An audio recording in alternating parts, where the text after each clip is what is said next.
ओम शांति। 4 मार्च की बाबा की मुरली। मीठे बच्चे, तुम रॉयल कुल के रॉयल स्टूडेंट हो।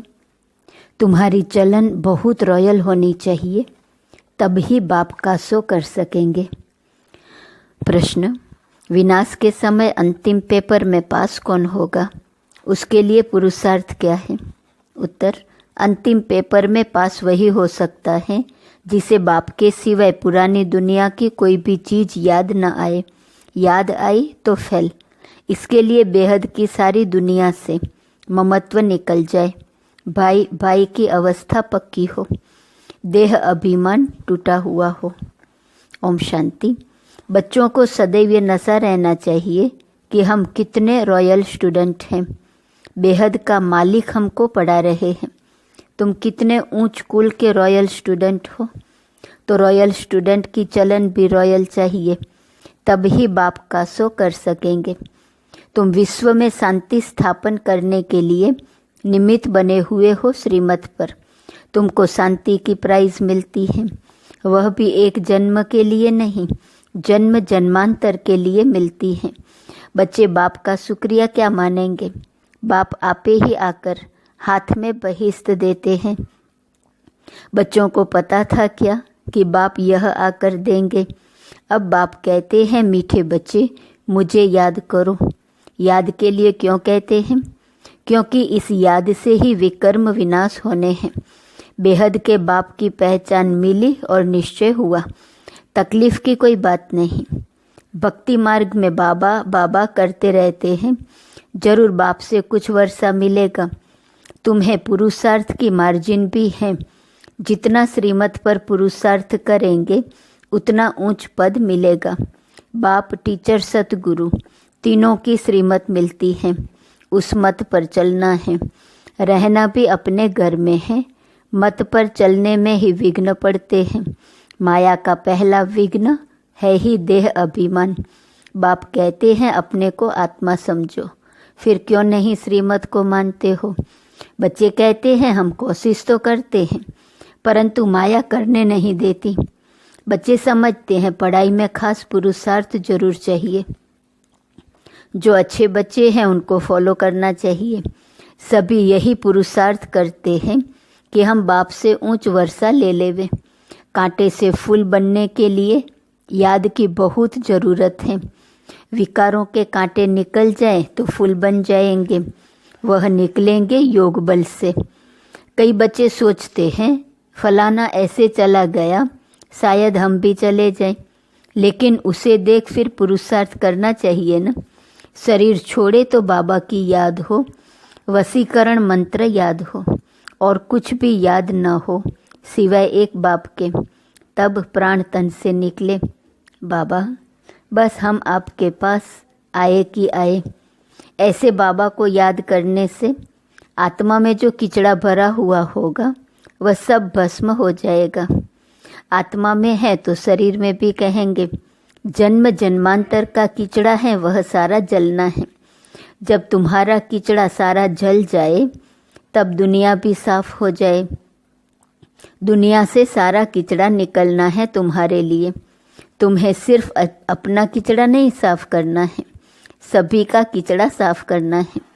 बाबा को बुलाते ही हैं कि बाबा आकर इस दुनिया से किचड़े को साफ करो, सारे विश्व को पवित्र बनाओ। किसके लिए? उस पवित्र दुनिया में तुम बच्चे ही तो पहले पहले राज्य करने आते हो। तो बाप तुम्हारे लिए तुम्हारे देश में आए हैं। भक्ति और ज्ञान में बहुत फर्क है। भक्ति के कितने अच्छे अच्छे गीत गाते हैं, परंतु किसका कल्याण नहीं करते हैं। कल्याण तो है ही अपने स्वधर्म में टिकने में और बाप को याद करने में। तुम्हारा याद करना ऐसा ही है जैसे लाइट हाउस फिरता है। स्वदर्शन को ही लाइट हाउस कहते हैं। तुम बच्चे दिल अंदर समझते हो बाप दादा से हमें स्वर्ग का वर्षा मिलना है।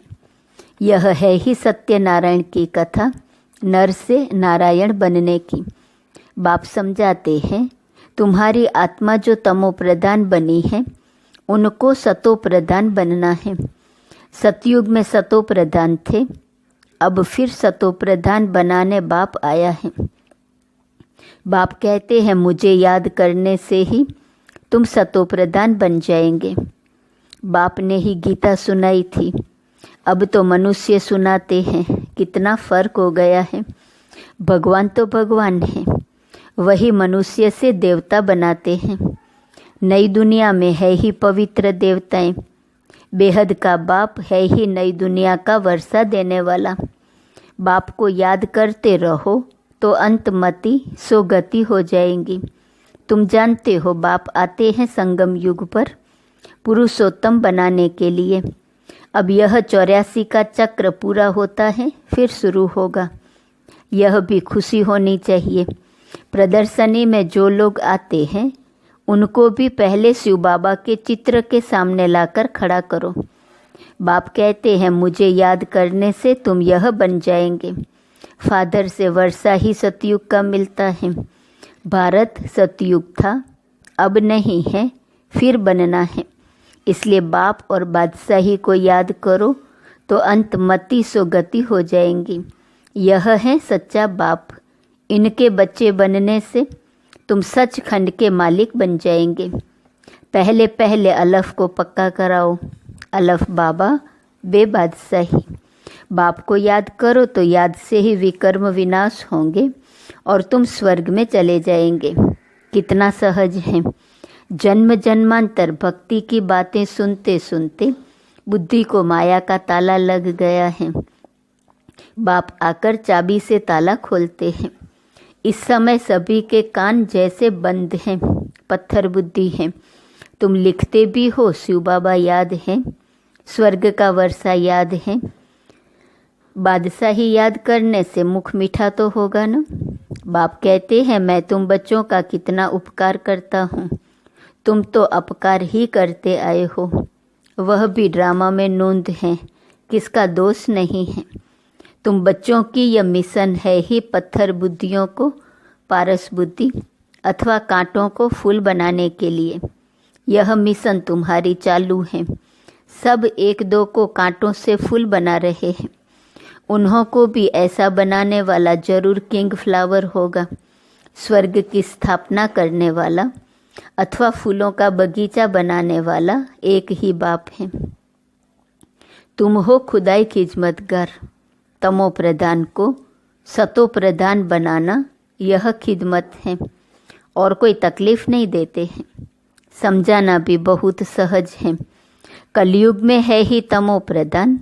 अगर कलयुग की आयु बढ़ा देंगे तो और ही तमो प्रधान बनेंगे। तुम जानते हो अब हमको फूल बनाने वाला बाप आया है। कांटा बनाना रावण का काम है, फूल बाप बनाते हैं। जिसको शिव बाबा याद है उनको जरूर स्वर्ग भी याद होगा। प्रभात फेरी जब निकालते हो तो उसमें दिखाओ कि हम प्रजापिता ब्रह्मा कुमार कुमारियाँ भारत पर इन लक्ष्मी नारायण का राज्य स्थापन कर रहे हैं। हम ब्राह्मण सो देवता बनते हैं, देवता सो फिर क्षत्रिय सो वैश्य। यह बाजोली है। किसको समझाना बहुत सहज है। हम ब्राह्मण हैं, ब्राह्मणों की चोटी होती है। तुम भी समझते हो हमने 84 का चक्र पूरा किया। बच्चों को कितनी अच्छी नॉलेज मिलती है और सब है भक्ति। ज्ञान एक बाप ही सुनाते हैं। सर्व का सदगति दाता एक बाप ही है। पुरुषोत्तम संगम युग भी एक ही है। इस समय बाप तुम बच्चों को पढ़ाते हैं। भक्ति में फिर यादगार चलता है। बाप ने तुम बच्चों को रास्ता बताया है कि यह पुरुषार्थ करने से तुम यह वर्षा ले सकते हो। यह पढ़ाई बहुत सहज है। नर से नारायण बनने की पढ़ाई है। कथा कहना रॉन्ग है क्योंकि कथा में एम ऑब्जेक्ट नहीं होती है। पढ़ाई में एम ऑब्जेक्ट है। कौन पढ़ाते हैं? ज्ञान सागर। बाप कहते हैं मैं आकर तुम्हारे रत्नों से झोली भरता हूँ। बेहद के बाप से तुम प्रश्न क्या पूछेंगे? इस समय सब है पत्थर बुद्धि। रावण को ही नहीं जानते। तुमको अब अक्ल मिलता है पूछने के लिए। मनुष्यों से पूछो आखिर रावण है कौन? कब से इनका जन्म हुआ? कब से जलाते हो? कहेंगे अनादि हैं। तुम अनेक प्रकार से प्रश्न पूछ सकते हो। यह भी समय आएगा तो पूछेंगे, कोई रिस्पॉन्स नहीं कर सकेंगे। तुम्हारी आत्मा याद की यात्रा में तत्पर हो जाएंगी। अब अपने से पूछो, हम सतो प्रधान बने हैं, दिल गवाही देती है, अभी कर्मातीत अवस्था तो हुई नहीं है, होनी है। इस समय तुम बहुत थोड़े हो, इसलिए तुम्हारी कोई सुनते नहीं है और तुम्हारी बात ही न्यारी है। पहले पहले तो बताओ, बाप संगम युग पर आते हैं, एक एक बात जब समझे तब आगे बढ़ाओ। बहुत धैर्य से प्यार से समझाना है कि तुमको दो बाप हैं, लौकिक और पारलौकिक। पारलौकिक बाप से बेहद का वर्षा तब मिलता है जब सतो प्रधान बनते हो। बाप याद पड़े तो खुशी का पारा चढ़े। तुम बच्चों में बहुत गुण भरे जाते हैं। तुम बच्चों को बाप आकर क्वालिफिकेशन सिखलाते हैं, हेल्थ वेल्थ भी देते हैं, गुण भी सुधारते हैं, एजुकेशन भी देते हैं, जेल की सजाओं से भी छुड़ाते हैं। तुम बहुत अच्छी रीति मिनिस्टर आदि को भी समझा सकते हो। समझाना ऐसा चाहिए जो उनको पानी पानी कर देना चाहिए। तुम्हारा ज्ञान बहुत मीठा है। प्रेम से बैठकर सुने तो प्रेम के आंसू आ जाए। हमेशा इस दृष्टि से देखो कि हम भाई को रास्ता बताते हैं। बोलो, हम श्रीमत पर भारत की सच्ची सेवा कर रहे हैं, भारत की सेवा में ही पैसे लगाते हैं। बाबा कहते हैं दिल्ली में सेवा का घेराव डालो, विस्तार करो, परंतु अभी तक किसी को घायल किया नहीं है। घायल करने में योग बल चाहिए। योग बल से तुम विश्व के मालिक बनते हो, साथ साथ ज्ञान भी है। योग से ही तुम किसको कशिश कर सकेंगे। अभी बच्चे भाषण बल अच्छा करते हैं, परंतु योग की कशिश कम है। मुख्य बात है योग की। तुम बच्चे योग से अपने को पवित्र बनाते हो, तो योग बल बहुत चाहिए, उसकी बहुत कमी है। अंदर खुशी में नाचना चाहिए, यह खुशी का डांस है। इस ज्ञान योग से तुम्हारे अंदर डांस होती है। बाप की याद में रहते रहते तुम अशरीरी बन जाते हो। ज्ञान से अशरीरी होना है, इसमें गुम होने की बात नहीं। बुद्धि में ज्ञान चाहिए। अब घर जाना है, फिर राजाई में आएंगे। बाप ने विनाश और स्थापना का साक्षात्कार भी कराया है। यह दुनिया सारी जली पड़ी है, हम नई दुनिया के लायक बन रहे हैं। अब घर जाना है, इसलिए शरीर में भी कोई ममत्व नहीं रहना चाहिए। इस शरीर से, इस दुनिया से उपराम रहना चाहिए। सिर्फ अपने घर को और राजधानी को याद करना है। कोई भी चीज़ में आसक्ति नहीं हो। विनाश भी कड़ा होने वाला है। जब विनाश होने लगेगा तुमको खुशी होगी, बस हम ट्रांसफ़र हुए कि हुए। पुरानी दुनिया की कोई भी चीज़ याद आई तो फेल। बच्चों के पास कुछ है नहीं तो याद क्या आएगा। बेहद की सारी दुनिया से ममत्व मिट जाए। इसमें मेहनत है।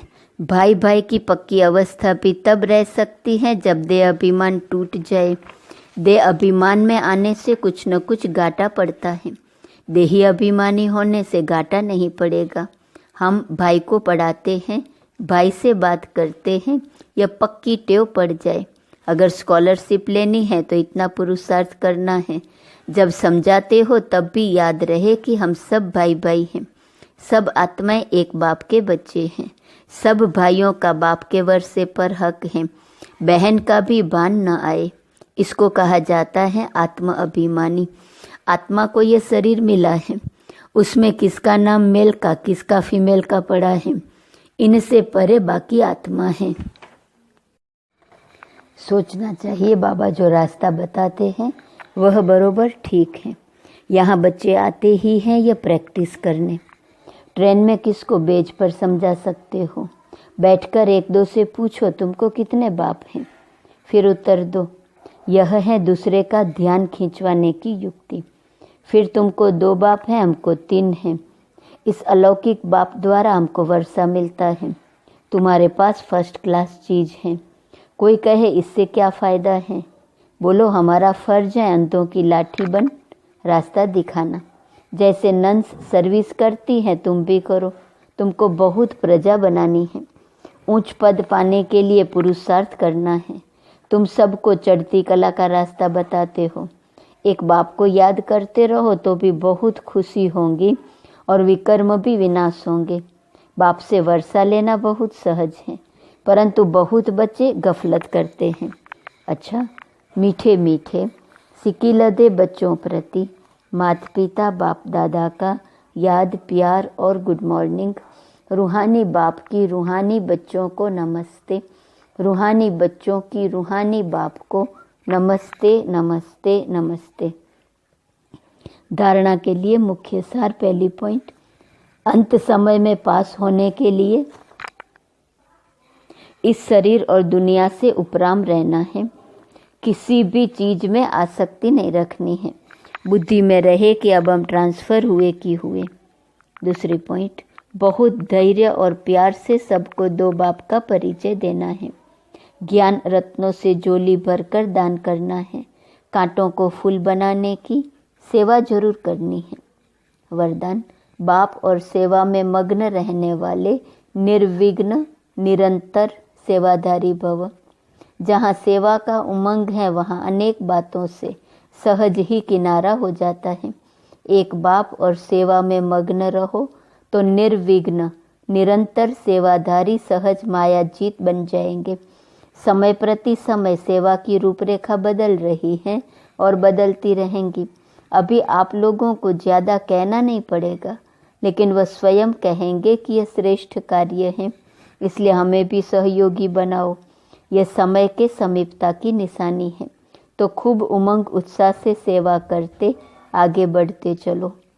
स्लोगन, संपन्नता की स्थिति में स्थित हो, प्रकृति की हलचल को चलते हुए बादलों के समान अनुभव करो। आज का स्वमान है, मैं निश्चय बुद्धि हूँ। अव्यक्त इशारे की पॉइंट 4 मार्च। समस्याओं का काम है आना, निश्चय बुद्धि आत्मा का काम है समाधान स्वरूप से समस्या को परिवर्तन करना। क्यों?